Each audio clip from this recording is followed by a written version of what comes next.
মধ্যে বাবা হরিনামে যখন ভক্ত মত্ত হয়ে এমনভাবে হরিনাম সংকীর্তনে মগ্ন হন, তখনই ভগবানে নেমে আসে এই ধরাধামের মধ্যে। তাই আজকে আমরা এতক্ষণ নবদ্বীপ লীলা রসাস্বাদন করে এলাম মধুময় ধাম বৃন্দাবনে। আজকে আমার আলোচ্য বিষয় হল ভগবান শ্রীকৃষ্ণ যে মা কালিকার রূপ ধারণ করেছিলেন, কারণের জন্য সেই লীলারস আমরা আস্বাদন করব। কৃষ্ণ কালী লীলা। আজকে ভগবান শ্রীকৃষ্ণ রাম সুদাম দাম্ব সুদাম দাদা বলরাম সকলকে মিলে বসতে আসি নানান খেলায় মগ্ন হলে। খেলতে খেলতে এমন সময় ভগবানের মনে পড়ে গেল সেই রাধা রানীর ভাব। এখানে আমরা একটু বড় তালের গান গাইব, কিন্তু কীর্তনের মধ্যে একটু তালের গান কেন গাইতে হয় সেটা গানটা গাওয়ার পরেই আমরা একটু আলোচনা করব। বৈষ্ণব পদকর্তা এক পাশে কলম দিয়ে বললেন,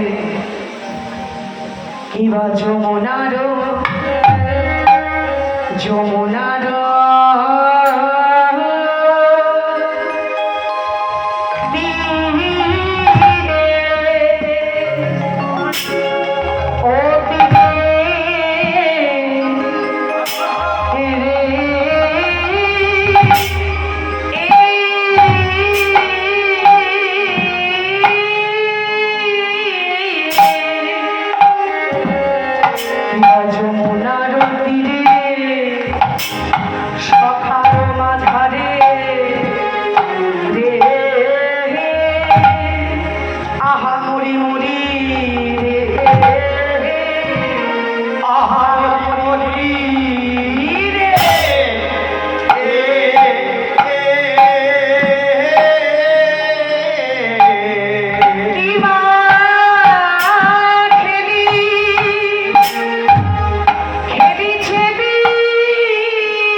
খেলছেন। খেলতে খেলতে ক্লান্ত হয়ে বংশী বটের তলের ছায়ায় বসে বিশ্রাম করতে করতে এমন সময় শ্রীমতী রাধারানীর কথা মনে পড়েছে ভগবান। তাই ভগবানের যেই রাধার কথা মনে পড়েছে, আজ যমুনারও তীরে সখারও মাঝারে খেলিছে বিনোদ শ্যাম, খেলিতে খেলিতে রায়েরও মনেতে, খেলিতে খেলিতে শ্যামেরও মনেতে রাই রাধা তাদের টান। রাধার শরীর আজ উদয় হইল। এই যে বাবা, এই প্রথম পদাবলীর মধ্যে আমরা একটু বড়তালের গান গাইলাম। কীর্তনের মধ্যে আমাকে কীর্তনিয়া তখনই মানবে ভক্তবৃন্দ, যখন আমি কীর্তনের মধ্যে সোমতাল, জামাল, বৈষ্ণব পদাবলী, তার আদি সুর এবং একটু বড়তালের গান যদি কীর্তনে গাওয়া না হয়, কীর্তনিয়া বলে আমাকে কেউ মানবে না। কারণ এগুলি হলো মাগো কীর্তনের সম্পদ। নরোত্তম দাস ঠাকুর, যিনি রাজার ছেলে ছিলেন, রাঢ় দেশীয় সুর এবং কীর্তনের মধ্যে বড়তালের গানগুলি নরোত্তম দাস ঠাকুর প্রয়োগ করেছিলেন। তাই নরোত্তম দাস ঠাকুরকে প্রণাম জানিয়ে আর কীর্তনকে সম্মান জানিয়ে একটু গাইলাম। মায়েরা একটু বলবে আমাকে, পরমান্ন রন্ধন করেছ? পরমান্ন অর্থে পায়েস। কতজন রন্ধন করেছ? হ্যাঁ, মায়েরা বলবে আমরা সবাই রন্ধন করেছি। পরমান্ন রন্ধন করতে, পায়েস রন্ধন করতে যে যত রকমের উপকরণ দিতে পারবে, পরমান্ন ততটা সুন্দর হবে। তো ধরো তুমি সুন্দর করে পরমান্ন রন্ধন করলে, রন্ধন করার পরে বৈষ্ণবকে সেবা দিতে যাবে, ভক্তকে সেবা দিতে যাবে। আচ্ছা, ওই পরমান্নের মধ্যে কেউ যদি ভক্তকে সেবা দিতে যাবার আগে যদি আপনি পরমান্নের মধ্যে একটা গোটা পাতি লেবুর রসকে চিপে দিন, রসটা যদি নিগড়ে দেওয়া হয় পায়েসের মধ্যে, পায়েস আর পায়েস থাকবে, পরমান্ন আর পরমান্ন থাকবে, সেটা কম হয়ে যাবে, ছানা কেটে যাবে। তাই পরমান্নের আর ভাব থাকবে না। তদ্রূপ তেমন হবে কীর্তন। তাই যদি কীর্তনের মধ্যে সোম, লয়, তাল, জামাল, হরিবল এবং বৈষ্ণব পদাবলীর আদি সুর এগুলি যদি না গাওয়া যায়, তবে বীরভূম মুর্শিদাবাদে কীর্তনিয়া বলে আমাদের কেউ মানবে না। কারণ এগুলি হলো কীর্তনের সম্পদ। বৈষ্ণব পদকর্তাগণ আমাদের এত এত এত এত বৈষ্ণব পদাবলী দিয়ে গেছেন, আপনি কোনটা গাইবেন আর কোনটা ছাড়বেন, আন কথা বলার আপনার কোনো প্রয়োজনই নেই। এই বৈষ্ণব পদকর্তাগণ যদি না হতো, বৈষ্ণব পদাবলী নিয়ে আমরা লীলা কীর্তন আস্বাদন করতে পারতাম? কেউ পারতাম না। কিন্তু বৈষ্ণবগণ এত কিছু জানা সত্ত্বেও প্রত্যেক পদের শেষে নিজেকে অর্পণ করে দিয়েছে। বলেছে না যে কত পাপি তাপি তরে গেল তুমি, আমার মতো পবিত্রে ফেলে রেখে গেলে আমার ভাগ্যে হলো। আরো বলেছে, সর্বজীব পার হইল হরি নামেরও বাতাসে, পড়িয়া রহিল লোচন দাস নিজ কর্মদোষে। বাবা, এই বৈষ্ণব পদকবিগণ কর্মটা কিছু খারাপ করেছিল না, কিন্তু ভগবানের চরণে নিজেকে অর্পণ করে নত হয়ে যাচ্ছেন কেন? কারণ বৈষ্ণব পদকর্তাগণ জানেন নত না হলে কোনোদিন ভগবান লাভ করা যায় না। নত হও আগেই, তবেই তুমি ভগবানকে পাবে। একটা গাছে যদি অনেক ফল ধরে থাকে, ফলের ভারিতে গাছটা মাথা উঁচু হয়ে থাকে, গাছটা মাথা নত হয়ে যায়। ফলের ভারী গাছটা যেমন মাথা নত হয়ে যায়, তেমন ভাবেই বাবা মধ্যে সত্যিকারের জ্ঞান বিবেক বৈরাগ্য আছে, সে কোনোদিন মাথা উঁচু করে কোনো কথা বলবে না, সব সময় নিজেকে নত রাখবেন। কেন? কারণ ভরা কলসি কোনোদিন আওয়াজ করে না।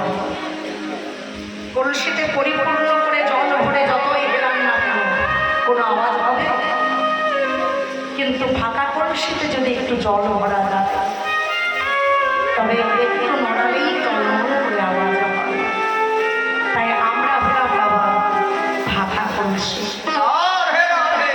ভক্ত যদি হতে হয় তবে বৈষ্ণব পদকর্তার ভাবে একটিবার তাদের মতো প্রভু আমি কোনোদিন যদি অচেতনে পড়ে রই, মায়া যদি আমায় অচেতনে করে রেখে দেয়,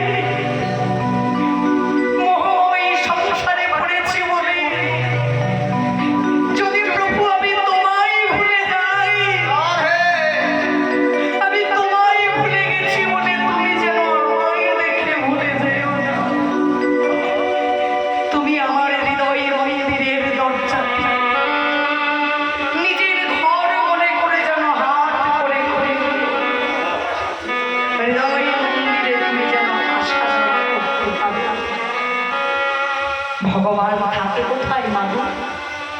মন্দিরে, মসজিদে।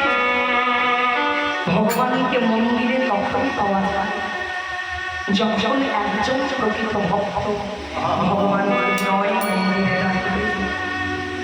তাই তো বিশ্বকবি রবীন্দ্রনাথ ঠাকুর পর্যন্ত, যিনি ব্রজলীলা সম্বন্ধে অনেক কিছু কলম দিয়েছিলেন, যিনি বিশ্বের কবি, নোবেল পুরস্কার প্রাপ্ত এই বিশ্বকবি রবীন্দ্রনাথ ঠাকুর পর্যন্ত এত এত রবীন্দ্র কীর্তন গিয়েছেন বাবা। তিনি পর্যন্ত বলেছেন সমস্ত সঙ্গীতের মধ্যে কীর্তন সঙ্গীত হলো সর্বশ্রেষ্ঠ সঙ্গীত। তিনি প্রমাণ করেছে। তাই তো তিনি বলবেন আমারে হিয়ার মাঝে লুকিয়ে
তাই যেজন ভক্ত হতে সেজন নত হয়েই বসবে, ভগবানের কাছে ভক্তি দিয়ে প্রেম দিয়ে ভগবানকে সাধন ভজন করবে, যেমন বৈষ্ণব পদমাত্রাগণ করবে। প্রেমানন্দে নিতাই গৌর হরি হরি। তাই আজকে হরি বল বৈষ্ণব পদকর্তা বলছেন, ভগবানের যখন রাধা ভাব মনে হয়েছে, ভগবান শ্রীকৃষ্ণ রাধারানীকে দর্শন করতে করবেন বলে যখন চলে যাচ্ছে, এমন সময় দাদা বলরাম বলছেন, ভাই রে, রাধারানীর সঙ্গে তুই নিতুই নিতুই কত কত লীলা করিস, কিন্তু ওই রাধা গোবিন্দের লীলার মধ্যে আমি অংশগ্রহণ করতে পারি না, কারণ আমি তোর বড় দাদা হয়েছি বলে সেই লীলা আমার ভাগ্যে হয় না। তাই ভাই রে, আমার যখন আগত জন্মে যাবে, আমি যেন তোর ছোট ভাই হয়ে যেতে পারি, তাহলে এই লীলা আমি দর্শন করতে পারব। ভগবান দাদা বলরামকে মনে মনে বলছেন, দাদা, যে বড় সে কোনোদিন ছোট হয় না, যে রাধা প্রেম আস্বাদনের জন্য তুমি কাঁদছ, ওই রাধা প্রেমের ভাণ্ড একদিন আমি তোমার হাতে সঁপে দেব। সেদিন ওই রাধা প্রেম তুমি জীব জগৎকে দান করবে, আর নিজে রাধা প্রেম আস্বাদন করবে। তাই তো বাবা, মহাপ্রভুর ভাবে নিত্যানন্দ প্রভু কলিযুগে এসেছিলেন বড় দাদা হয়ে, আর যার জন্য এই নামের ভাণ্ড নিত্যানন্দ প্রভুর হাতে সঁপে দিয়েছিলেন। আর এই নাম নিতাই চাঁদ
হরিনাম হরিনাম কে জগ মাতা লয়া একলা নিতাই যত পাপি তাপি জগায় মাথায়ের মতো মরতি মাতাল মৃত্যু পর্যন্ত নাম দান করেছিল তাই এই হরিনামের তরণীতে চড়তে হলে একবার নিতাই চাঁদকে স্মরণ নিতে হবে।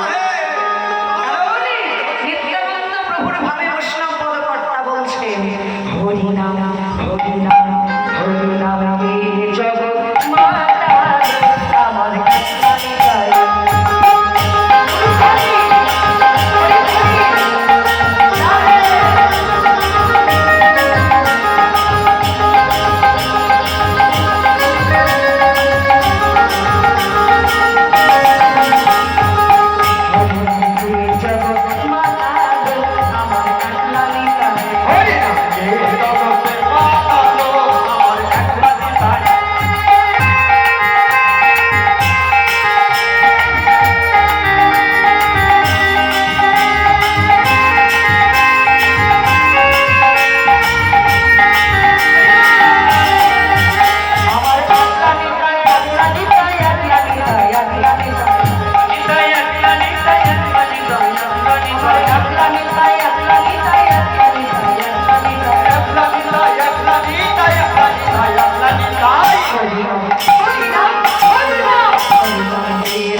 নিত্যানন্দ প্রভুর ভাবে দুটি বাহু তুলে হরিনামের যিনি পিতা যিনি হরিনামে নিয়ে এলেন জগতের মধ্যে উলুধ্বনি হরিধ্বনি দিয়ে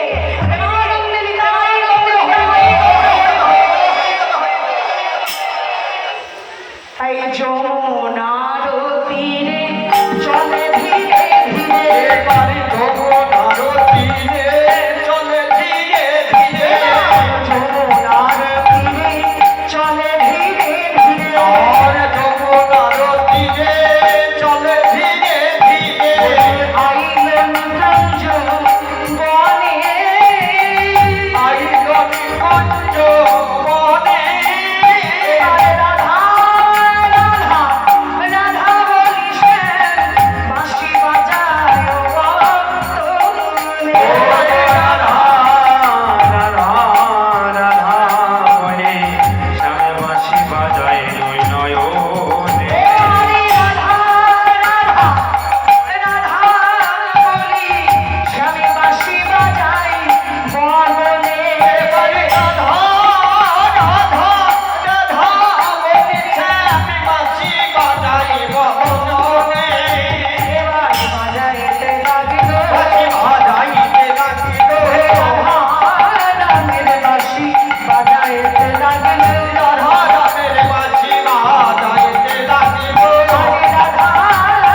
তীরে সেই বাসি শুনতে পেয়ে সখীদের কাছে ছুটতে ছুটতে এসে বলছেন, সখী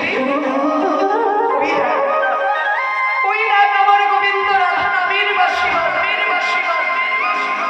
বলতে পারি সেই বিবাহের ঘর ছেড়ে আমি কেমন করে গোবিন্দের কাছে যাব?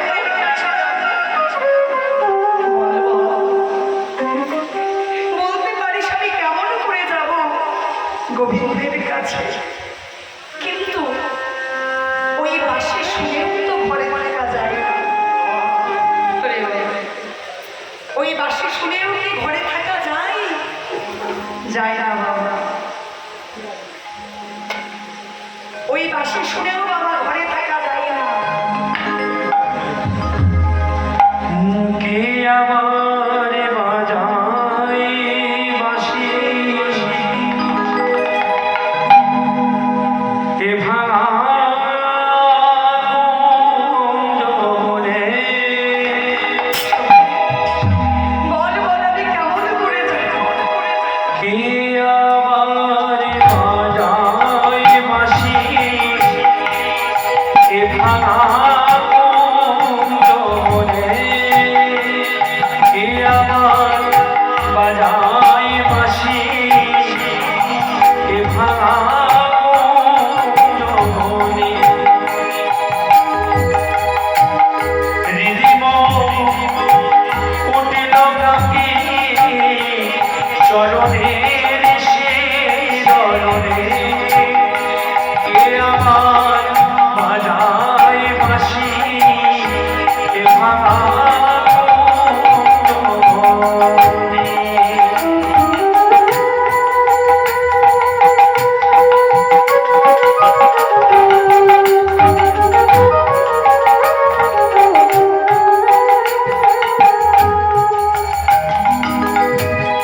কোয়েনা ডাকিল আমার যমুনায় লাগিল জোয়ার। কোয়েনা ডাকিল আমার যমুনায় লাগিল জোয়ার। এই তুমি আনিলে জল ভরিলে তুই নয়নে। কে আমার বাজায় বাঁশি, এ ভাঙা কুঞ্জবনে। কে আমার বাজায় বাঁশি, এ ভাঙা কুঞ্জবনে। সখীগণের সঙ্গে সঙ্গে বড়াই মা এসে বললেন, রাধে ও নাতিনি এমন ভাবে কেঁদো না, তোমার গোবিন্দের সঙ্গে আমি তোমার মিলন করিয়েই দেব। এই বলে বড়াই মা আমার রাধারানীকে সান্ত্বনা দিয়েই আজ জটিলা ভবনে চলে যাচ্ছে। হরি হরি। কেমন ভাবে না বড়াই বুড়িরে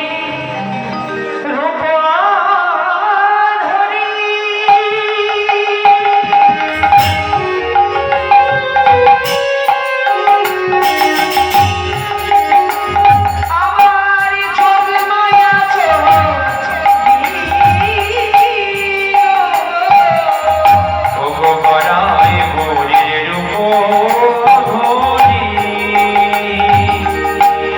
যোগে মায়া চলিল, যোগে মায়া চলিল।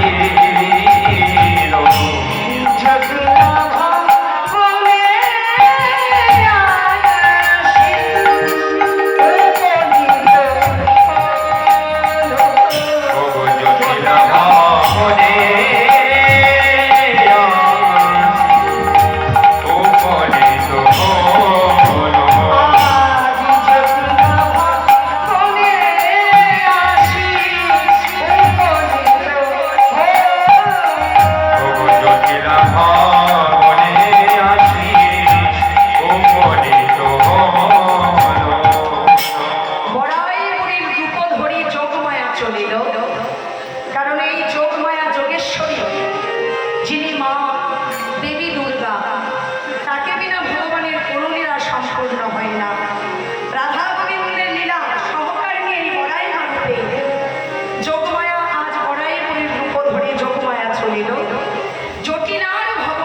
কাছে উপনীত হল। জটিলার ভবনে এসে জটিলা আমাকে বলছেন, ও জটিলা, বলি সংসার, আমি তো তোদের হিতকারী, তোদের হিতের জন্যই এসেছি। আজকে আমি তোদের গৃহের জন্য, তোদের বাড়ির জন্য কুস্বপ্ন দেখেছি। কুস্বপ্ন? আমাদের বাড়ির জন্য তুমি কি কুস্বপ্ন দেখেছ? শুনবি? আজকে হরি বল, আজকে আমি কুস্বপ্ন দেখেছি তোর আয়ানের কঠিন ব্যাধি।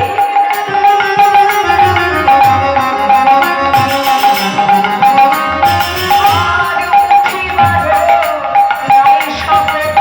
আয়ানেরও কঠিন ব্যাধি, ওই অভিমানে নাই শক্তি। আয়ানের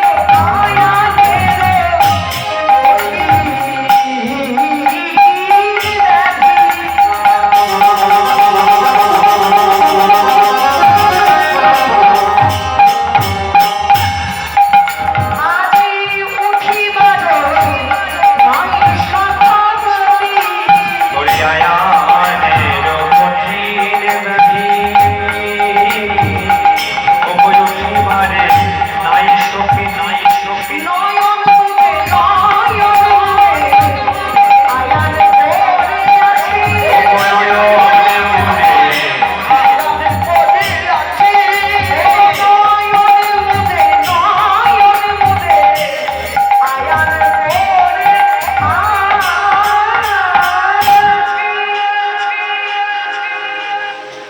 বুড়িমার কথা শুনে জটিলা বলছে, কি বলছো বুড়িমা? হ্যাঁ? আমার 7 নয় 5 নয় একটাই ছেলে, তার জন্য তুমি কুস্বপ্ন দেখেছো?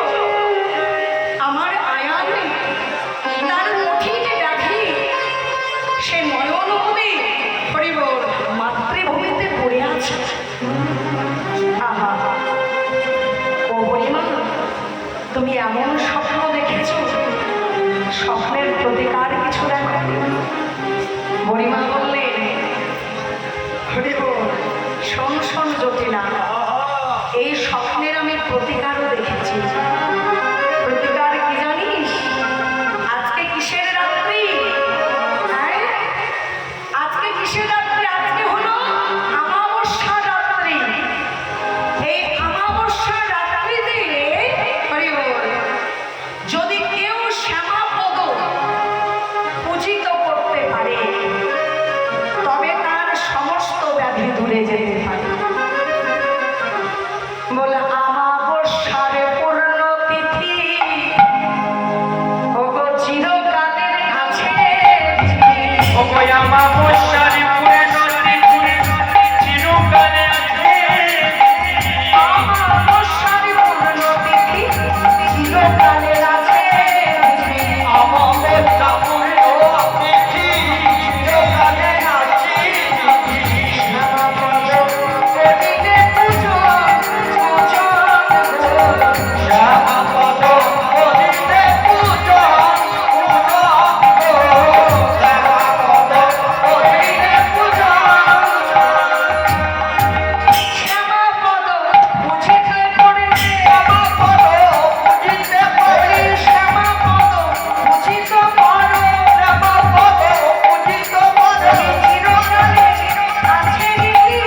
শ্যামাপদ বুঝিত পারে, চিরকালে আছে রীতি, শ্যামাপদ বুঝিত পারে। সকল ব্যাধি দূরে যাবে। শ্যামাপদ হরি হরি বলে ব্যাধি দূরে যাবে। শ্যামাপদ বুঝিতে পারে। সমস্ত ব্যাধি তোমার দূরে যেতে পারে যদি মা শ্যামার পুজো করতে পারে। জটিলার ধরে বল, বুড়িমার কথা শুনে বলছে, ও বুড়িমা, এ তো খুব সহজ কথা। কারণ আমাদের আরাধ্যা দেবী হলো মা ভবানী, শ্যামা মা, মা কালী।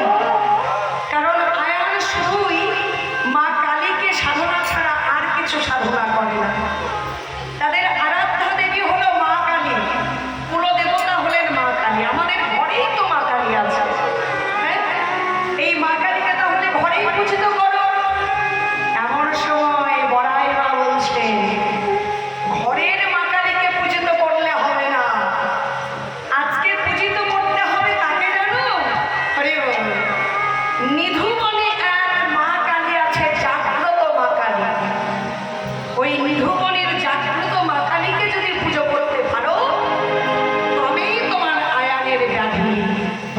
যাবে। হরি বল। নিধুমণি, হরি বল।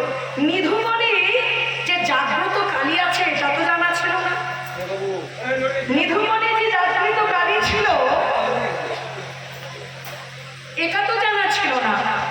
এমন সময় বড়াই মার কথা শুনে জটিলা যখন এমন ভাবে বলছেন, আজকে বড়াই মা বলছেন, দেখ যদি যদি পূজিত করতে পারিস ওই নিধুমণির মা কালীকে, তবেই তোর আয়ানের ব্যাধি পড়ে যাবে। এমন সময় জটিলা বলছে, আমার বয়স হয়েছে, আমি কি আর যেতে পারি পুজো করতে? তাহলে তোর মেয়ে কুটিলাকে পাঠিয়ে দে। আমার মেয়ে কুটিলা বাবা ও যা ঝগড়ুটে, ও পাড়ায় পাড়ায় ঝগড়া বাঁধিয়ে এখনই আসো, ও গেলে হবে না। হরি বল। মা কালী পুজো, তাহলে তোদের ঘরে আর একজন আছে, তোদের নববধূ বৌমা রাধারানী। বলি অনুমতি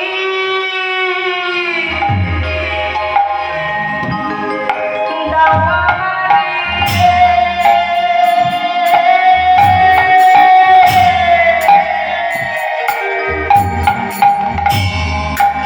ওগো সঙ্গে লয়ে রাধিকারে। ও গয়নুমতি, ও গো দাও আমারে। হরি হরি বল। ও গো সঙ্গে রয়ে রাধিকারে। ওগো অনুমতি দাও আমারে।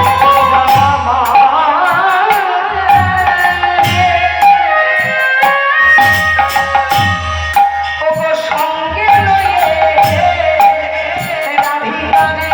ও গয়নুমতি, দাও আমারে। ও গো সঙ্গে রয়ে রাধিকারে। ওগো নিধুমণি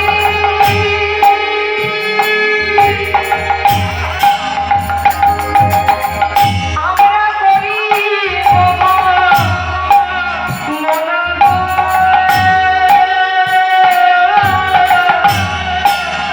নিধুমণি করি ও গো আমরা নিধুমণি, ও গো করিব আমরা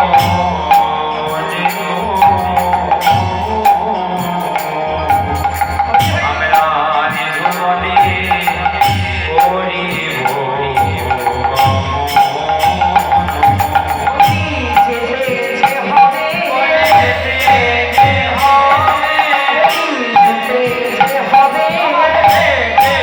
যে হবে, বলি অনুমতি দাও আমারে। যেতে যে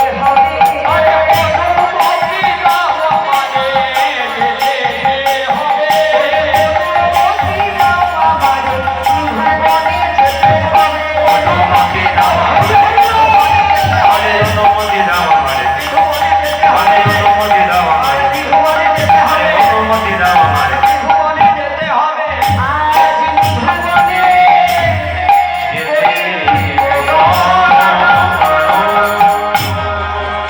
তাই বৈষ্ণব পদকর্তায় এক পাশে কলম দিয়ে বলছেন না।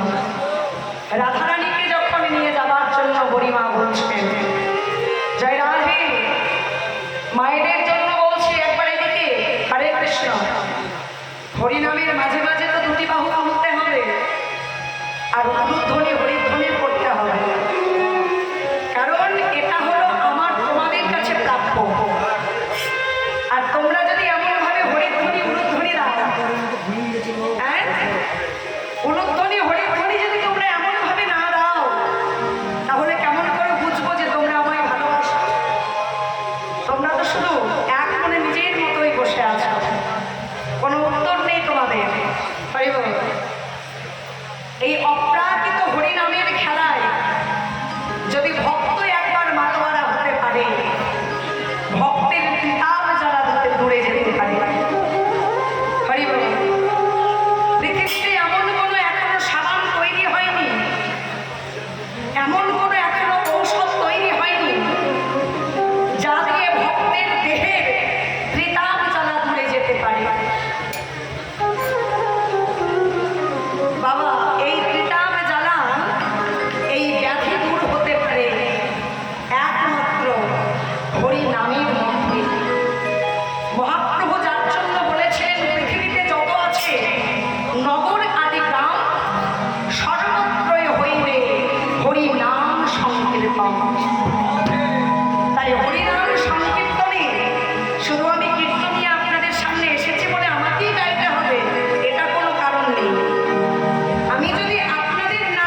কৃষ্ণ বলে বাহুবলে এসো না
ভাই হরি বলে কৃষ্ণ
কৃষ্ণ হরে হরে হরে রাম রাম রাম হরে হরে হরে কৃষ্ণ হরে কৃষ্ণ কৃষ্ণ কৃষ্ণ হরে হরে হরে রাম হরে হরে হরে কৃষ্ণ হরে কৃষ্ণ হরে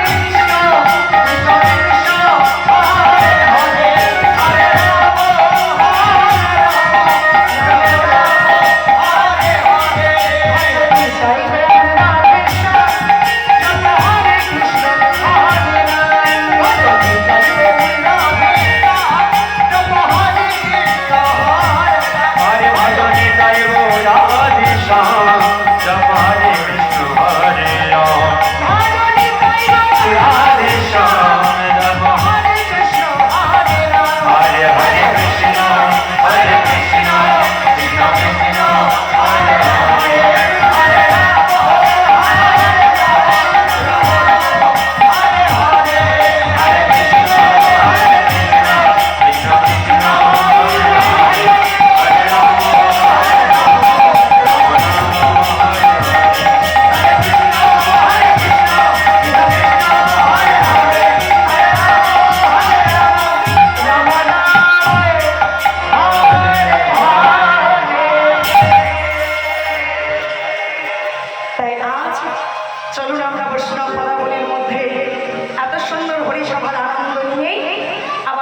সবাই মিলে একত্রিত হয়ে যখন শ্যামা মায়ের আরাধনা করছেন গৃহের মাঝে, সবাই শ্যামা মায়ের জয়ধ্বনি করছেন, কিন্তু রাধারানীও শ্যামা মায়ের জয়ধ্বনি করছেন, কিন্তু মিশিয়ে মিশিয়ে কত সুন্দরভাবে বলছেন দেখবেন, বলি শ্যামা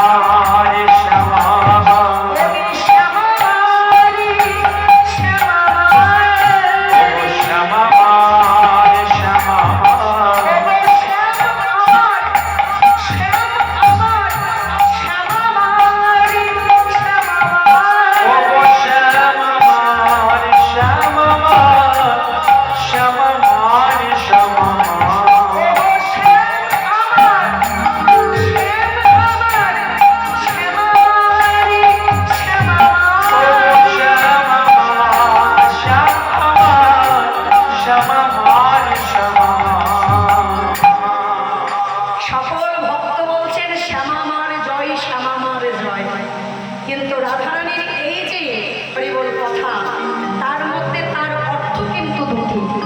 শ্যামা মার, শ্যামা মার, শ্যামা মায়ের পুজো, আবার মাঝে মাঝে মিশিয়ে বলছেন গোবিন্দ শ্যাম আমার, শ্যাম আমার, শ্যাম আমার, শ্যামা মার, শ্যামা মার, শ্যামা মার। একটি কথার দুটি অর্থ। রাধারানী মনে মনে প্রাণ গোবিন্দকে সাধনা করছেন মা শ্যামার মধ্যে দিয়ে। এমনভাবে শ্রীমতী রাধারানী যখন মা শ্যামার পুজো করছেন, একটা কথা আমাদের রাধারানীর ভাবে গাইতেই হবে, কারণ শ্যামা মাকে আরাধনা আমরা সবাই করি। যিনি হলেন জগৎ জননী, যিনি হলেন জগতের মা, এই জগৎ জননী শ্যামা মাকে নিয়ে বিশ্বের দরবারে ডক্টর মহানামব্রত ব্রহ্মচারী, যিনি ভারতবর্ষের সম্মানের ধ্বজা তুলে ধরেছিলেন বিদেশের মাটিতে, স্বামী বিবেকানন্দের 41 বৎসরের মধ্যে এই ডক্টর মহানামব্রত ব্রহ্মচারী বিদেশে বলেছিলেন কালী তত্ত্ব নিয়ে, সনাতন ধর্মকে নিয়ে বলেছিলেন, বলো আমি হিন্দু, আমি সনাতন ধর্মকে ভালোবাসি। বিদেশের কিছু শিক্ষিত মেয়েরা সেদিন বলেছিলেন ঠাকুরকে যে বৈষ্ণব, আপনি যে বললেন সনাতন ধর্ম বড়, যেই সনাতন ধর্মে উলঙ্গ নারীকে পুজো করা হয়, একটু ভালো করে শুনবেন না, যেই সনাতন ধর্মে উলঙ্গ নারীকে পুজো করা হয়, সেই সনাতন ধর্ম বড় কি বলে হতে পারে? সত্যিই তো তাই। সনাতন ধর্মে আমরা উলঙ্গ নারী অর্থাৎ মা কালীকে উলঙ্গ রূপে পুজো করি, কিন্তু বাস্তবে আমরা এটা ভাবি যে আমরা মাকে উলঙ্গ রূপে পুজো করি সামনে, কিন্তু বাস্তবে কি সেটা অন্তর জগতে চেয়ে চলে দেখা যায় শ্যামা মাকে আমরা উলঙ্গ রূপে কেন পুজো করি জানো? সেদিন বৈষ্ণবের বেশ ধারণ করে ডক্টর মহানামব্রত ব্রহ্মচারী, যিনি প্রভু জগৎবন্ধু সুন্দরের আশ্রিত, আমিও প্রভু বন্ধু সুন্দরের আশ্রিত, তিনি ওই বিদেশের শিক্ষিত মেয়েদের বলেছিল, তোমরা মা হয়েছো কিনা জানি না, কিন্তু এখানে যারা মা হয়েছো তারা একটু ভালো করে শুনবে। ধরো তুমি তোমার সন্তানকে বক্ষ স্তনদুগ্ধ পান করাচ্ছ, তোমার সন্তানকে নিধন করার জন্য, মারার জন্য 6 জন ডাকাত যদি তোমার কাছ থেকে তোমার সন্তানটিকে ছিনিয়ে নিতে চায়, তুমি কি তোমার সন্তানটিকে সহসা ডাকাতের হাতে তুলে দেবে? শত্রুদের হাতে তুলে দেবে না। যতক্ষণ মায়ের প্রাণ থাকবে ততক্ষণ মা শত্রুদের সঙ্গে লড়াই করে যাবে। লড়াই করতে করতে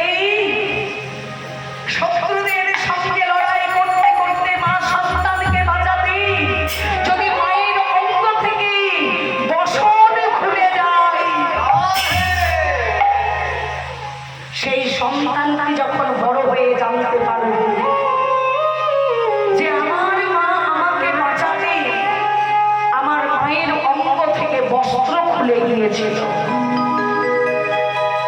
যদি প্রকৃত সন্তান হয় সে সন্তান মাকে ঘৃণা করবে না পুজো করবে গো?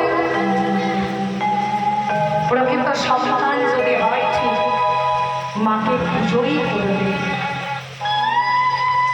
তেমন ভাবে মা চণ্ডী, মা কালী, জগৎ জননী মা আমার জগৎ জীবকে রক্ষা করতে, দেবতাগণকে রক্ষা করতে, চণ্ড মণ্ড শুম্ভ নিশুম্ভ রক্তবীজ এদের মতো শত্রুদের সঙ্গে লড়াই করতে করতে মায়ের অঙ্গ থেকে কখন যেন বসন খুলে গেল। শত্রুদের নিধন করতে করতে মায়ের অঙ্গ থেকে যদি বসন খুলে যায়, আমাদের মতো জীব জগৎকে উদ্ধার করতে, রক্ষা করতে,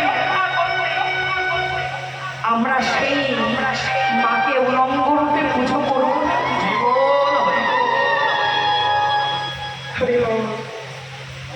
মা যেদিন রণক্ষেত্রে নেমেছিলেন, রণচণ্ডী মা কালী আমার, সেদিন চন্দ্রমন্দ শুম্ভ নিশুম্ভ রক্তবীজ এদের মতো শত্রুদের নিধন করতে করতে মায়ের অঙ্গ থেকে কখন যেন বসন খুলে গেল।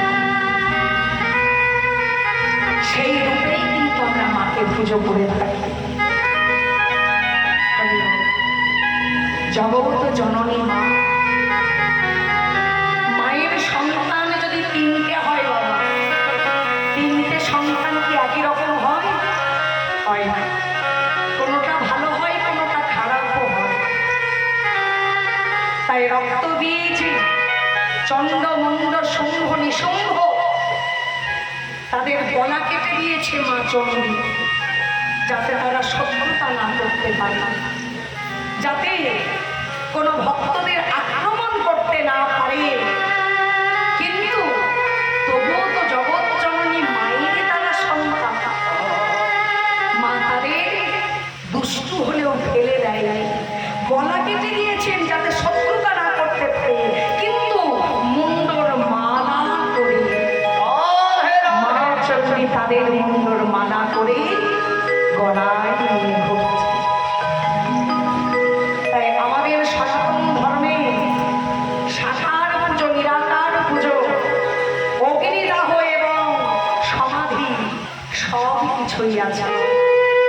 তাই তো মা চণ্ডীকে আমরা উলঙ্গ রূপে পুজো করি। তাই ভেবে দেখো, জগতে কেউ কারো নয়, মা জগৎ জননী বিনা। তাই মায়ের একটা গান আছে না, ভেবে দেখ মনে কেউ কারো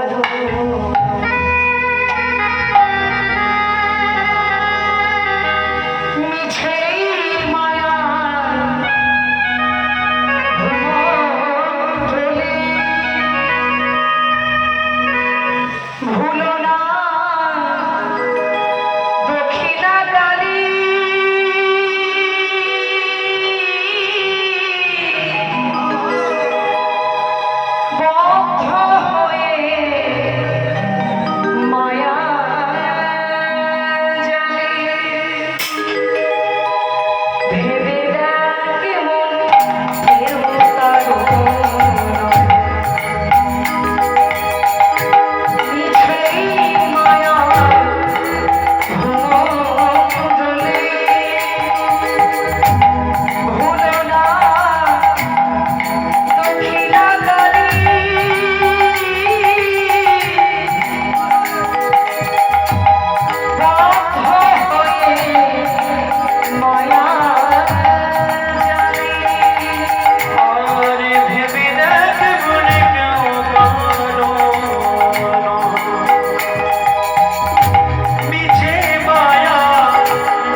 পরায় মতনি মা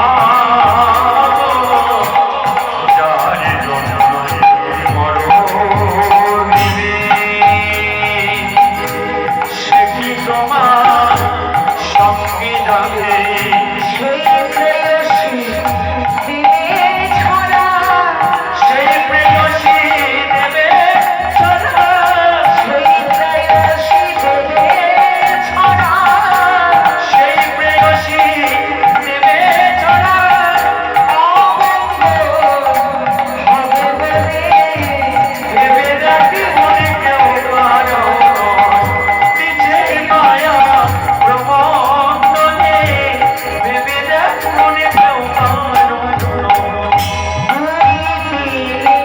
দিনের জন্যে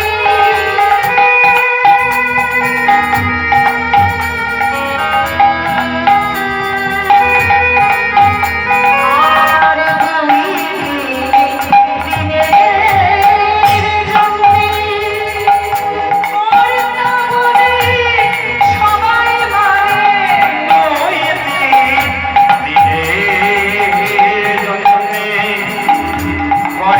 বলে সবাই মানে সেই কর্তারে দেবে ফেলে সেই করে তারে দেবে ফেলে সেই কর্তারে দেবে ফেলে সেই করে তারে দেবে ফেলে তালা পায়ে পরমায়ে ভেবে দেখি মনে কেউ পারো পিছে মায়া প্রবন্ধনে ভেবে দেখি মন ভেবে দেখি মনে কেউ পারো বলতে পারো এ জগতে কে কাকা? জগতে আপন বলতে স্ত্রীপুত্র পরিবার বিষয় আশয় কেউ পারো না। যতদিন অর্থ উপার্জন করতে পারবে ততদিন সংসার তোমাকে ভালোবাসবে। যেদিন শরীরে জড়ায় জর্জরিত হবে কেউ ডেকে জিজ্ঞেস করবে না বাবা তুমি কেমন আছো, মা তুমি কি খেতে চাও। তাই এই হলো সংসার। যেদিন তুমি মারা যাবে অমঙ্গল হবে বলে বাসি মরা বলে ঘরের বাহিরে ঘুরে ঘুরে আর যাতেই হরি বলে অমঙ্গল হয় তার জন্য গোবরের ছড়া দিয়ে সুস্থ করবে। তাই এই হলো আমাদের সংসার। যে সংসার শুধু নিতে জানে আর নারীতে কিছু জানে না। তাই যাই হোক আর বেশি নয়। তাই শ্রীমতী রাধারানীকে যখন সঙ্গে নিয়ে এবার হরে হরে বুড়িমা এবং সখীগণ নিয়ে চলেছেন। কোথায় ছিল কুটিলা? কুটিলা মনে মনে ভাবলেন যাচ্ছিস বটে বউ যা, কিন্তু আমিও এত সহজে মেনে নেব না। তুই কালী পুজো করতে যাস না ওই কেলে ছোড়াকে পুজো করতে যাস, এটা আমি দেখতে চাই। তাই হরি বল এবার শ্রীমতী রাধারানী চলেছেন সুন্দরভাবে আনন্দিত হয়ে সখীগণকে বুড়িমাকে নিয়ে আজ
ভাই এমন সময়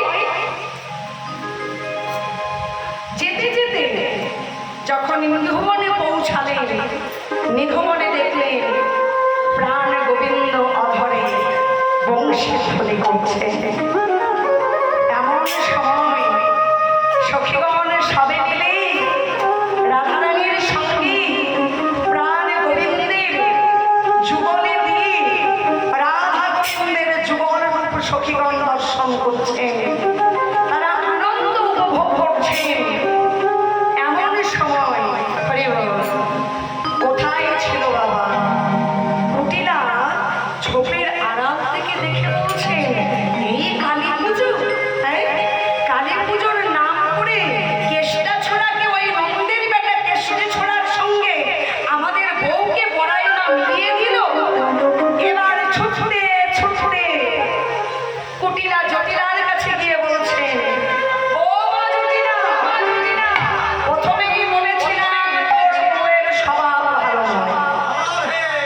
তোর বউ হরি বল কালী পুজো নয়, দেখা গিয়ে ওই কৃষ্ণ পুজো করছে নিধুবনে গিয়ে। নিধুবনে গিয়ে কৃষ্ণ পুজো করছে, কালী পুজো নয়।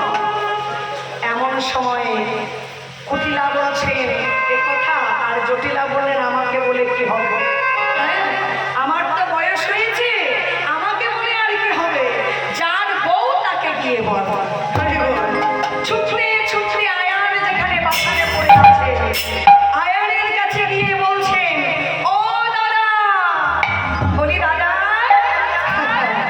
আজকে কি মজা হবে, কারণ বউকে আজ পেটাই দেবে আয়ান। কেষ্টা ছোড়ার সঙ্গে মিলন হয়েছে। শোনো শোনো দাদা, আমি তোমাকে প্রতিনিয়ত বলি, হ্যাঁ, যে তোমার বউয়ের স্বভাব ভালো নয়, কিন্তু তুমি আমার কথা বিশ্বাস করো না। হ্যাঁ, আজকে তোমাকে হাতে নাতে প্রমাণ করে দেব যে তোমার বউ তার স্বভাব ভালো নয়, সে কেষ্টা ছোড়ার সঙ্গে লীলা খেলা করছে। আয়ান বলল, দেখ তুই নীতি নীতি রাধারানীর নামে বদনাম করিস। আজকে যদি এই কথাটা সত্যি হয় তবে রাধারানীর একদিন কি আমার একদিন, আর যদি মিথ্যা হয় তবে তোর একদিন কি আমার একদিন। এই নিলাম মায়ের হাতের খড়গ, এই মায়ের হাতের খড়গ নিয়ে যদি কথাটি মিথ্যে হয় তোর আজকে মুন্ড ছেদন করব। এমন সময় কুটিলা বলছেন, ও দাদা চিন্তা কেন করছো? বলি শোনো শোনো, বলি চলো চলো নিধুবনে, দাদা চলো চলো নিধুবনে, দাদা চলো চলো নিধুবনে, দাদা চলো চলো নিধুবনে। ও তোমার বলে নষ্টারি রাধা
যখন আসছেন বাবা, কোথায়? নিধুবনে। এদিকে শোক সারে পাখি রাধারানীকে বলছেন, রাধে ওই দেখো তোমার স্বামী এবং তোমার ননদি আসে তোমায় ধরবে বলে। আজকে তুমি কেমন ভাবে বাঁচবে তার উপায় তুমি খুঁজে নাও। রাধারানী আমারে গোবিন্দের সঙ্গে যখন মিলিত হইয়াছেন, এমন সময় রাধারানী আমার প্রাণ গোবিন্দের চরণে লুটিয়ে পড়ে কাঁদতে আরম্ভ করলেন। এমন সময়ে দুটি নয়নে বিগলিত করে রাধারানী আমার কেঁদে কেঁদে বলছেন, হে প্রাণ গোবিন্দ, তুমি এবার আমায় উপায় বলে দাও। এখন আমি কি করব? তুমি আমায় বলে দাও প্রভু, এখন আমি কি করব? একদিকে তুমি আর একদিকে আমার ননদি আর আমার স্বামী। আমি কোন দিকে যাব? তুমি ছাড়া আমায় কে কৃপা করবে? প্রভু, সমস্ত গুণ হারিয়ে আমি তোমার কুলে এসে দাঁড়ালাম। তুমি আমায় কৃপা করো প্রাণনাথ, তুমি আমায় কৃপা করো। এখানে একটি কথা খুব সুন্দর মনে হয়। একদিন রামচন্দ্র, ত্রেতা যুগে রামচন্দ্র একদিন একটি তীরের ফলা মাটিতে পুঁতে কিছুক্ষণের জন্য বিশ্রাম করছে। এমন সময় ভাই লক্ষণ ডাকতে এসে বলছেন, দাদা বাড়ি যাবেন? যখন চেতনা এলো, তীরের ফলাটি তাড়াতাড়ি করে রামচন্দ্র মাটি থেকে তুলে নিয়ে দেখছেন তার অগ্রভাগে রক্ত রুধি দেখে রামচন্দ্র ভাবলেন, আমি ভগবান হয়ে জীব হত্যা করলাম। এমন সময় রামচন্দ্র মাটি খনন করতে করতে দেখতে পেলেন একটি অর্ধমৃত অবস্থায় একটি ব্যাঙ রামচন্দ্রের দিকে তাকিয়ে আছে। বলছে, হে প্রভু রামচন্দ্র, তুমি আমায় কৃপা করো। প্রভু রামচন্দ্র বলছেন, হে ব্যাঙ, হে ভীম, আমি যখন তোমায় নিধন করলাম, আমি যখন তোমার অঙ্গে তীরের ফলা বাঁধলাম, তুমি কেন আমায় ডেকে বললে না? কেন তুমি আমায় ডাকলে না? আমি যখন তোমায় তীরের ফলায় আঘাত করলাম, তুমি কেন আমায় ডাকলে না? ব্যাঙটি ভগবানের দিকে কেঁদে কেঁদে বলছেন, প্রভু, সর্পে যখন তাড়া করে, সর্পের হাত থেকে বাঁচার জন্য আমি বলি, হে রামচন্দ্র, হে আমার আরাধ্য দেবতা, তুমি আমায় কৃপা করো। আকাশে যখন মেঘে বিদ্যুৎ চমকায়, ওই বজ্রাঘাত হতে রক্ষা পেতে আমি তোমার নাম করে বলি, হে রামচন্দ্র, তুমি আমায় কৃপা করো। কিন্তু আজকে যে তুমি আমাকে মেরেছ, সর্পে তাড়া করতে আমি তোমায় ডাকি, আকাশে বিদ্যুৎ মেঘ চমকালে তাই থেকে বাঁচার জন্য আমি তোমাকে ডাকি। আজকে যখন তুমি যখন আমাকে মেরেছ, তবে বলো বলো, আজকে যখন তুমি আমাকে মেরেছ, আমি কার কাছে যাব? আমি কাকে ডাকবো প্রভু? রাধারানীর অবস্থা তাই। হে সখা মম হৃদয়ের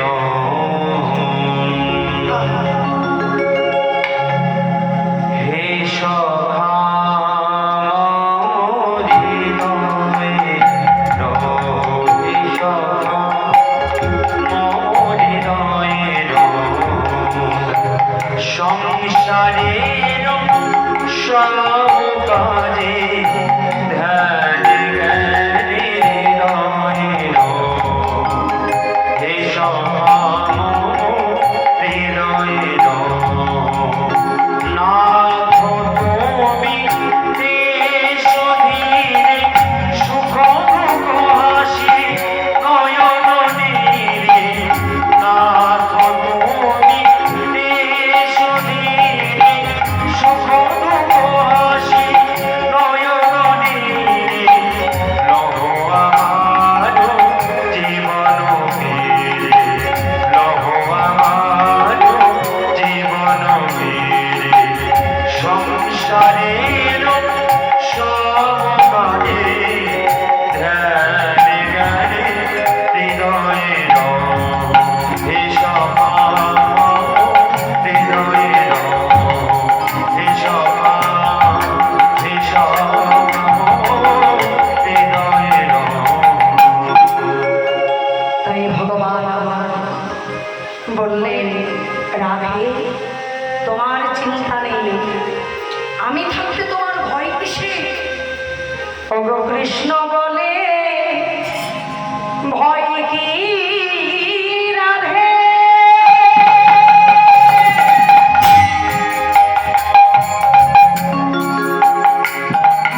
তুমি আমায় শরণ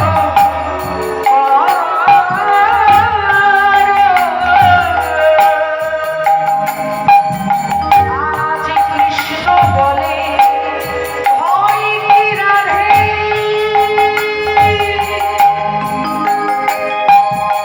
তুমি আমায় শরণ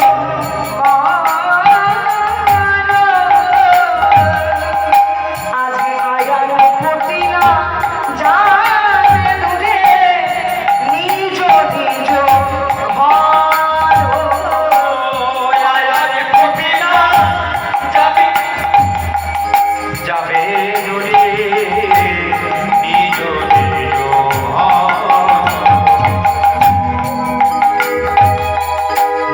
কৃষ্ণ বলে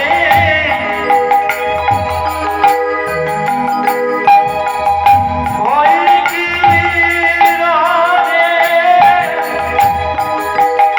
তুমি আমায় শরণ করো। আয়ার কপিলা যাবে নিজ নিজ ঘর। কৃষ্ণ বলে, ভয় কি রাধে? তুমি আমায় স্মরণ করো। আয়ার কুটিলা যাবে উঠে নিজ নিজ ঘর। তাই আজ বৈষ্ণব পদকর্তায় আকাশে কলম নিয়ে বলছে, তোমার চিন্তা নেই। ভগবান শ্রীকৃষ্ণ বললেন, আজকে তোমার প্রতি আয়ানে এবং তোমার ননদী যখন আসবে, তাদের কাছে আমি এই শ্যাম রূপ হতে শ্যামারূপ হরে হরে শ্যামারূপে আবির্ভূত হব। হরে হরে। আর তুমি কি করবে জানো? হরে হরে। বলি, আমি তখন কালা ছেড়ে হব কালী। কালা ছেড়ে হব কালী। তুমি দেবে আমায় পুষ্পাঞ্জলি। তুমি কালা ছেড়ে হব কালী। আমি কালা ছেড়ে হব কালী। হরি হরি বল।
অসিত হইল। তাই আজকে মা কালিকার রূপ ধারণ করেছেন ভগবান। হরি বল। আজকে বাসি যে ছিল ভগবান শ্রীকৃষ্ণের, সেই বাসিটা আজকে খড়গ অসি হয়েছে। হরি বল। আজ বনমালা ছিল পদতলে যেন করে ছড়িয়ে। এমন সুন্দরভাবে প্রাণ গোবিন্দ যখন মা শ্যামার রূপে করে আশ্রয় নিলেন, আজকে দেখলেন ভবতারিণী শ্যামা মাকে রাধারানী আজ পুষ্পাঞ্জলি দিচ্ছেন। ভবতারিণী মা শ্যামাকে আজ পুষ্পাঞ্জলি দিচ্ছে। শ্যামা রূপে মা কালীকে কেমন ভাবে নমো কালো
তাই এখানে একটা কথা আছে বাবা, যার যেমন ভাব তার তেমন লাভ। কুটিলা চেয়েছিল ভগবান কৃষ্ণ রূপে দেখতে, সে কৃষ্ণ রূপে দেখছেন। আয়ানে চেয়েছিল মা কালী রূপে দেখতে, তাই কৃষ্ণ রূপে মা কালীকে দর্শন করলেন। নিতাই গৌর হরে হরে হরে।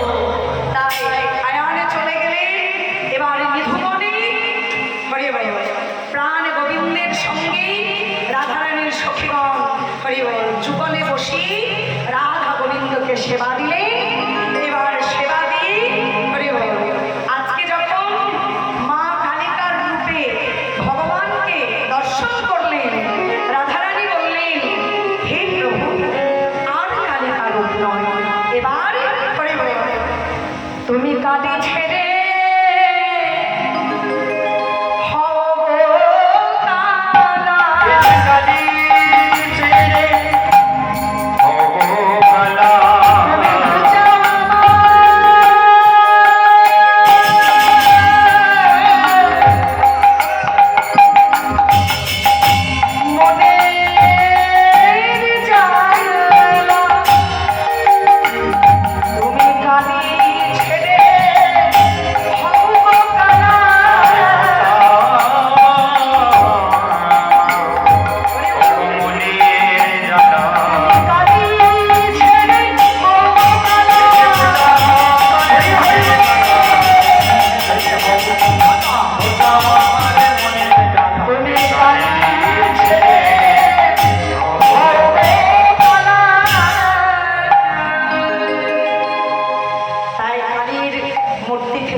শ্রীকৃষ্ণের সঙ্গে রাধারানীতে যুগলে সেবা দিলেন সখীগণ। সেই সেবা প্রসাদ আমার ভক্তগণ পেলেন। এবার রাধা গোবিন্দকে যুগলে রেখে সবাই যুগলের জয়গান গাইলেন। আজকের মতো আমার এখানে কৃষ্ণকালী লীলা সম্পূর্ণ হলো। যদি কোথাও ভুল ত্রুটি